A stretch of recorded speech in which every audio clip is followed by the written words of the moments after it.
Sự đây rất là ngày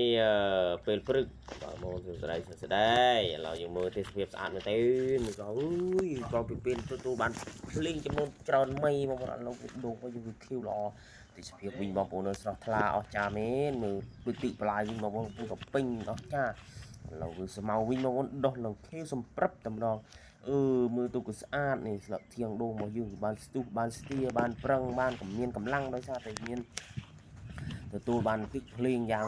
ដំណំក៏សមដែរបងប្អូននេះឡូវទឹកបន្លាយយើងក៏ពេញល្អឡូវបើស្មៅវិញបងប្អូនដោះឡូវវិញល្អដើមជ្រៃមួយដើមនេះក៏ធំហើយបងប្អូនឥឡូវដើមកាញ់នេះវិញឡើងទ្រុបសុបទៅទ្រុបល្អគ្មានបានដាក់ជីសំបីតែមួយតំណក់ធំដោយធម្មជាតិរបស់វាគឺថាល្អមែនដើមកាញ់បងប្អូនណាត្រូវការអាចថាចង់បានឬក៏ចង់ស្លោអីក៏អាចមកបេះបានបងប្អូនឲ្យព្រីស្លោលើយចងាញ់ណាស់នេះផ្លើកធៀងដូងដែលលឺថ្មីក៏ភីវល្អនេះបងប្អូននេះដូងរបស់ខ្ញុំគឺមានអាយុពេលរយៈ2ឆ្នាំហើយបងប្អូន2ឆ្នាំ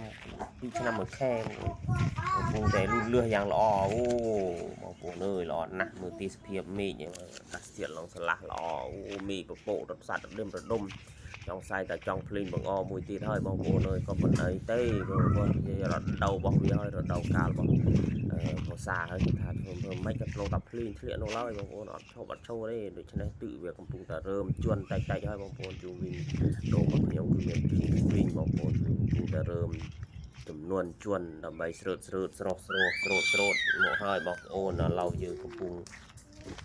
ត្រួតមើលពីនេះដោយសារតែយើងដាក់ជីបានរយៈពេល1ខែហើយដូងរបស់យើងគឺដាក់ជីចំនួនបាន1ខែហើយបងប្អូនដោយសារតែអាចគូវាជ្រាបចូលបានហើយតែប៉ុណ្ណោះតែជ្រាបចូលទៅក្នុងឬដូរចាក់បឺតជញ្ជក់យកបានហើយតែប៉ុណ្ណោះគឺធ្វើឲ្យដូរស្លឹកធៀងរបស់វាគឺខៀវមួយដើមនេះវិញបងប្អូនអូយល្អខ្លាំងបងប្អូននេះមើលមែនលោកធឿមានមីមបៅទៀតធម្មជាតិវាចាប់ដើមនោះហើយបងប្អូននេះល្អមែនទេទីជុំវិញបងប្អូនអើយទីបបោហូហៀហើយថ្ងៃនេះឆែនេះឆ្នាំនេះសារតែភ្លេងវាធ្លាក់ខ្លាំងមើលឡើងតដូងលខៀវចាប់ដើមឡើងខៀវល្អហើយបងប្អូនធំល្អឡើងកំភឹកនេះបងប្អូនអើយមើលដើមនេះក៏ល្អដែលធៀងវាលក្រាស់ខ្មឹកដោយសារ